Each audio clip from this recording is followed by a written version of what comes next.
Mamă, cât de greu ți-a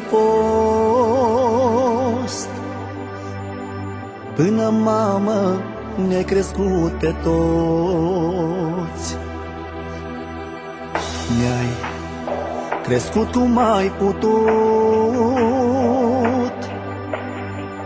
însă unul cerul s-a pierdut. Știu, mamă, durerea ta și cum arde bine placăra.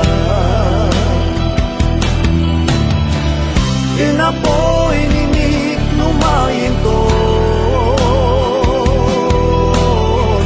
fiindcă s-a dus printre acei morți. Singur eu mă lupt cu gândul, de ce, frate, Dumnezeu te-a luat? Doar la toți le vine rândul, însă tu prea repede ai plecat. Privesc pozele cu tine și apar lacrimi în priviri. Mă cuprind fior și teamă,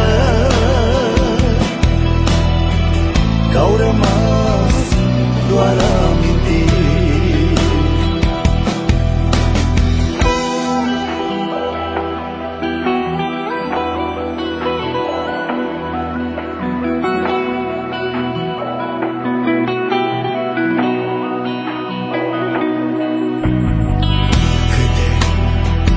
Lacrimi au mai curs,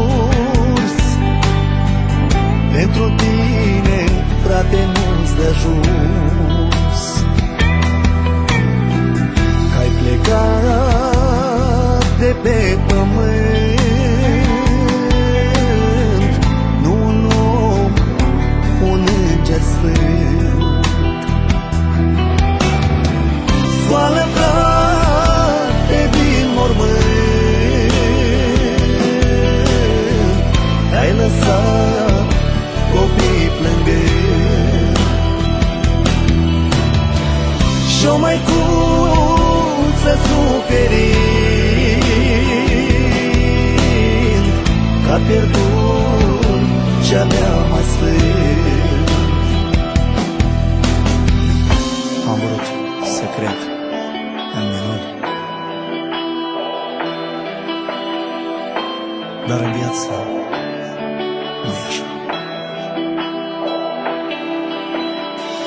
Cât de mult nu te-ai rugat, se oprește când vrea ea, se oprește când vrea ea.